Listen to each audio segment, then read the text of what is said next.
Rolling. This is shot 2. Take 1. Someone's got to keep track of all the shots. We're looking for a place that doesn't have wind. It do be windy out here. It is very windy out here, and it's also really bright out here, so we got to find a place with shade as well. Yeah, so let's get moving, I guess.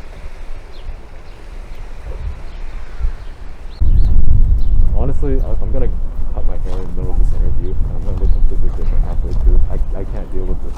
It's just 2 totally different interviews. No, it's the same interview. I just have 2 different haircuts. Chop them. You got the mirror? Yeah, it's right here. Yeah. I wanted to just do a quick thing where you can see our wondrous crew. They're trying their damn best not to trip and die doing this tracking shot. Thank you, crew. Say hi, crew. Hello. Yeah, this is straight up gonna become like a meta mockumentary thing. It's just all us talking about filming the documentary, but not actually doing it. There's no documentary. Oh man. Actually, it's really nice here over there by that bench. Oh yeah, for sure. I was even thinking like right around here is kind of nice. Right here too? Yeah. Oh, actually right here is nice. Okay, we'll sit up here. And then we'll just sit down and the interview starts right now. Right away? Yeah, that's the whole setup, right? Hopefully not.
My name is Brandon Lien. I am, it feels weird to call oneself an artist, but I really don't know what else I do. So, yeah, I'm a musician and a filmmaker.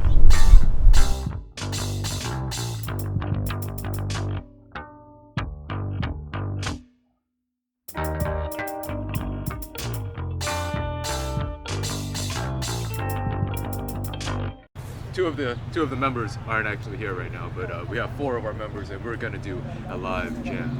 So, ladies and gentlemen, please put on your earplugs because you don't want to hear this descent of 6 Man.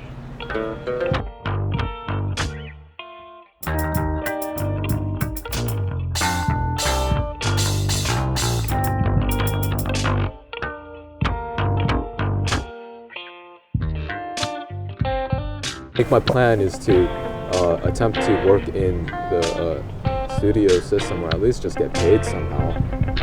I don't know if I'd be working some kind of day job. Werner Herzog worked in a steel mill at night to fund his first film.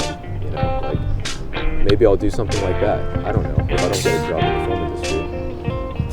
It's too early to tell. I don't want to think about that. You guys are gonna have me have existential crisis about the future of my career on camera. Even that guy's excited about it. Like.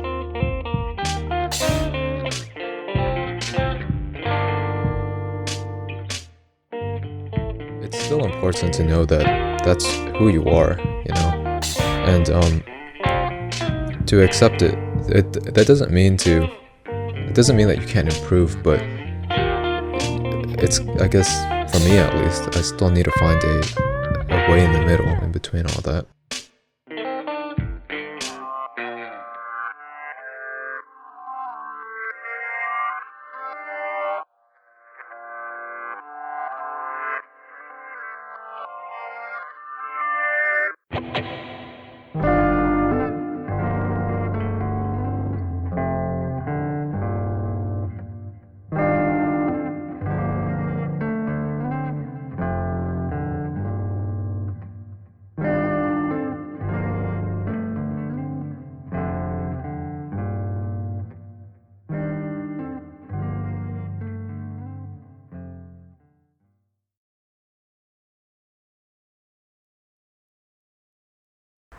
We gotta get the shot off at 10:35. Right now it's probably your rehearsal time.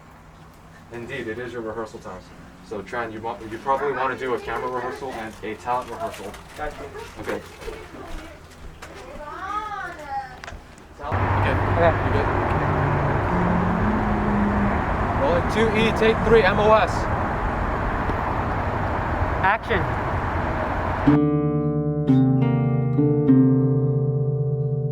It's funny, for a lot of people, they might start film, I guess, kind of early. I didn't really watch a lot of films until my junior year of high school, and then I took our film class that was offered there, and I met, a lot of our, friends, and I realized that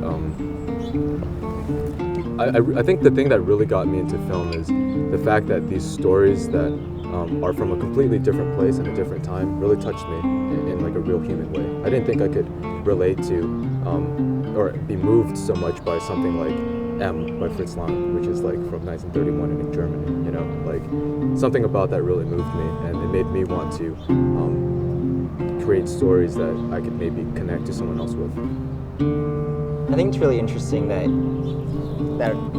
you essentially found your career so late in high school, even though I know some people find their career way later, but you weren't even watching movies until junior year of high school.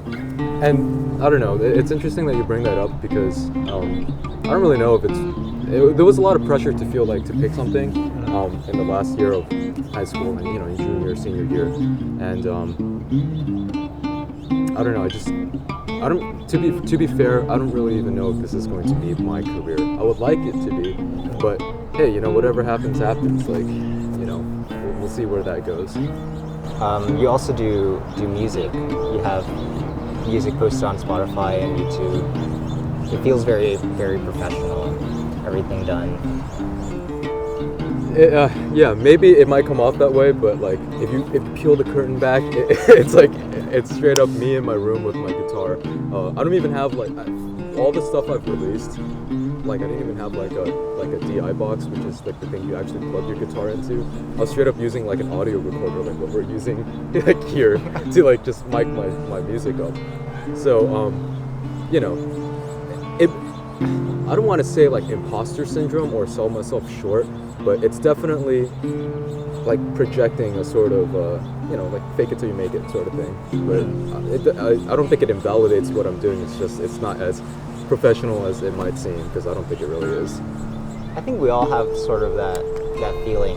We always look up to these people, these musicians that inspire us, and then we never feel like we're at their level of technicality. Mm-hmm. But it makes me wonder, seeing you and myself working in film and doing our own art stuff, if they ever feel the same way. Like those people who actually do stuff like that. Yeah. It's funny you bring that up. I've been reading Cassavetes on Cassavetes, which is a book by Ray Carney, with a bunch of interviews with John Cassavetes, the director, and he talks about how like it's really easy to like tear people down and like make them feel like they're not worth anything, but he wants everyone to have like a hand in the creative process. It's like a teamwork type of thing, and that's kind of how I feel. Like there's not really a boundary between the professional and the amateur. I had a drama professor once tell me that to be amateur means just to do something for the love of doing it. So I'm sure there's a lot of people who feel like people who are doing it professionally who still have their doubts, maybe, I mean, I can't speak for that, but it is a little inspiring to hear it, at least from people like Cassavetes or even David Lynch, who, you know, talks about that kind of stuff a lot, where, like, you know, it's interesting because it makes me feel a little bit more at ease knowing that a lot of my heroes who are artists have grappled with a lot of self-doubt. But if they manage to get through and actually create masterpieces, which at the time they didn't think were masterpieces, maybe there's some hope for people like us.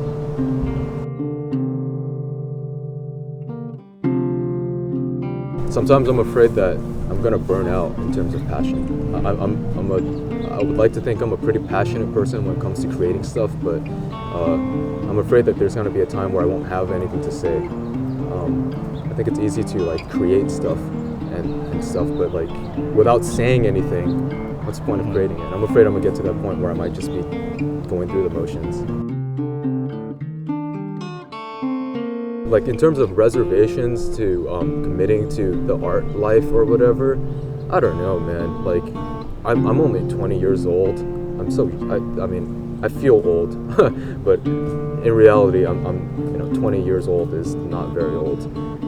There's a lot of life ahead of me, hopefully, and I don't know. I don't know if I'm gonna.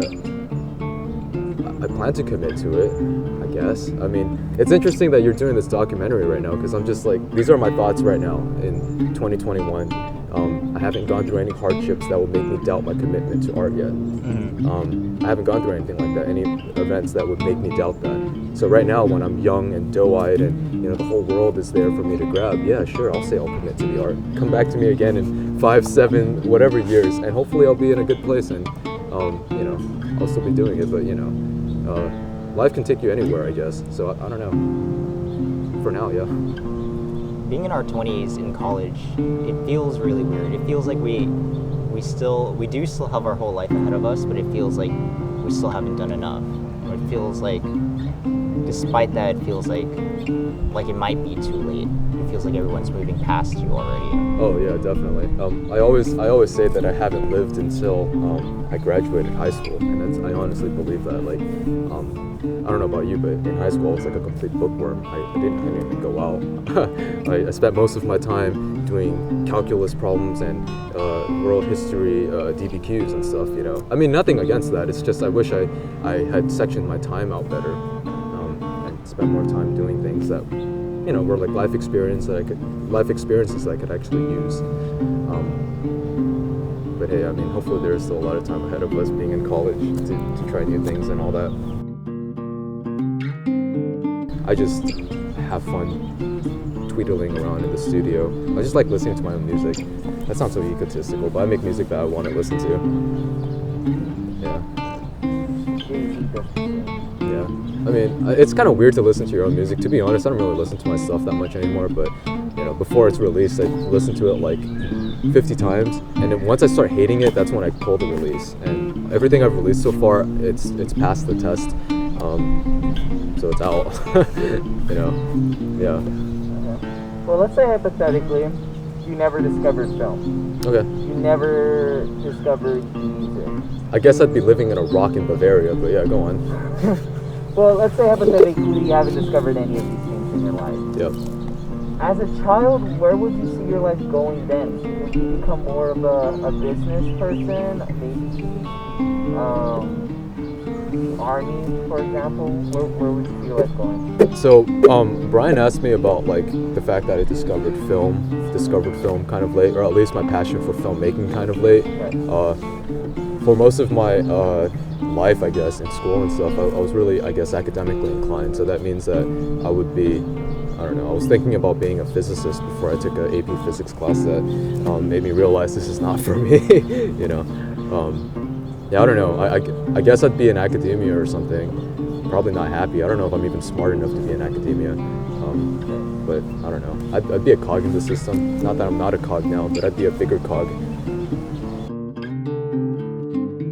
I'm trying to spend a lot of time to work on myself. I don't really know who I am, which is really bad for your subject of your documentary to say that he doesn't know who he is. But it's true. I mean, it's a weird point in my life, man. I just hit 20 not too long ago. I mean, like the world just went through a pandemic and there's a bunch of social issues going on. I don't really know where my place is in this damn rock. I wanted to say that like with a lot of my work, not even just with music or film or just in general, it sounds really neurotic and self-centered to say, but a lot of it is to figure out problems, or not problems, but figure out myself a bit. And the other half of it is to connect with other people as I try to figure out these answers. So, I mean, that goes for literally any of my work. In terms of what I want to say though, in terms of the artistic aspect, for now, it's something that I'm actually proud of. It's what I wanted to say. I just think I need to articulate it better. So that's why with like other film kids watching it out of context, yeah, it might look completely amateur, and that's kind of what it is. But I don't know. I would like to hope that the sentiments behind that are actually genuine, because I mean, I think they are. A lot of the stuff that's being shown, it's really personal art stuff. So.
It's really easy to compare yourself to other filmmakers, not only your peers, but like people who you respect.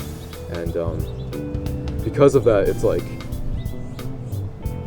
I don't know if this is like just an aspect of the human condition, but it's easy to become jealous, even of your friends and people you respect. And I don't know, I can't give any advice on how to battle those particular personal demons, but like, just try to be easy on yourself, because that's something I need to take my own advice, dude. Like, I'm so hard on myself. I mean, these guys all know, like, I deride and tear down my own work because I'm not happy with it. So for other people watching it, I know it's really easy to do that. I don't know, I should take my own advice, but don't do that. Like, seriously, I don't know. It's not really productive, and I realize that I just can't help it. And that's not me being like an edgy artist either. I just genuinely, I'm a hypocrite, you know. So. In and out of sleep when I open, because I can't bear to see us when we're drifting apart. I don't know why melancholy lies, as if something in me died tonight in my dreams. I'm living a painting, I'm soaking in the brisk dawn before it fleets away, just like my thoughts. I'm awake alone, time as slow as clouds. The sweet sounds of solitude sing so loud.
summer's night.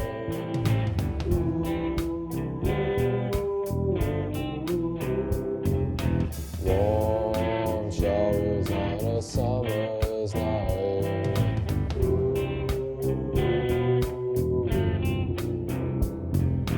Warm showers on a summer's night.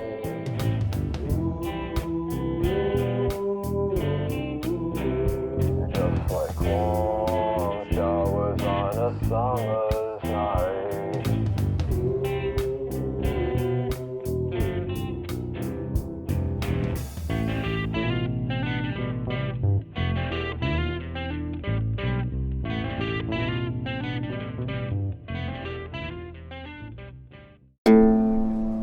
Could you repeat that one more time? I don't remember what I said. I just say profound things. I'm a walking Profound profundity. Okay, but it's weird because I'm trying to be articulate and actually say my shit, but it just sounds like so pretentious sometimes. You know? Like seriously, that's what I legitimately believe though. Like, you know, connection, humanity. Yeah. Peace, love. Peace, love, No earth, war. art, you know, the small rock, nihilism, existentialism, the absurd Albert Camus, you know, all that bullshit. But I mean, I don't know. What the fuck? I don't even know who I am, bro. Play yourself out.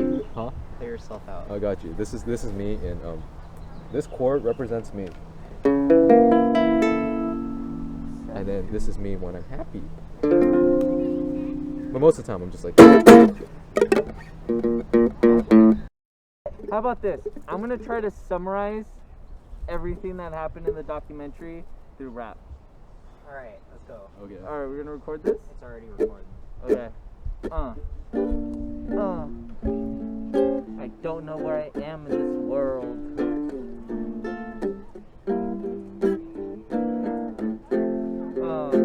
All I got is my guitar and no girl.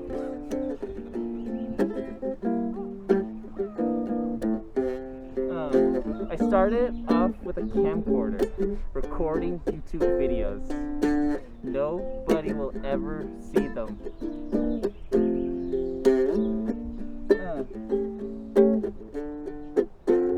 My name is Brandon. Almost fell. My name is Brandon Lien. Trans in the middle. My name Brandon Lien. Trans in the middle.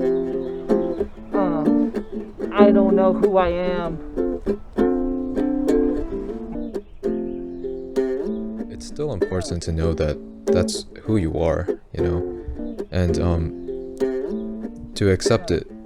That doesn't mean that you can't improve, but it's, I guess for me at least, I still need to find a way in the middle in between all that.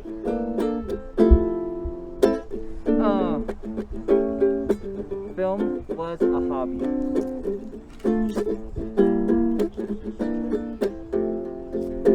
I hate my work, I hate my life, I hate my family, I hate my wife. If I had one, I would probably hate her.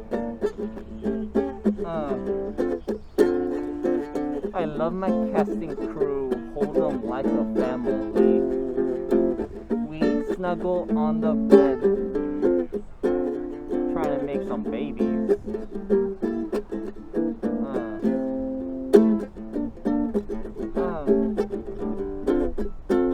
My name is Brandon Lien, trans in the middle. No, not transgender, like I mean like trans, like that's his middle name. I hope you guys understand. I'm not sexist. My name's Brandon Brandon Lien, put trans in the middle.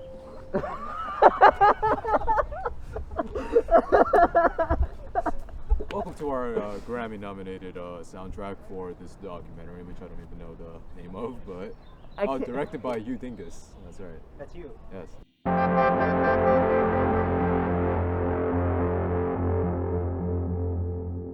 I like eating bread sometimes, and I usually have it toasted with peanut butter because I had a friend make that for me once, and it was really good.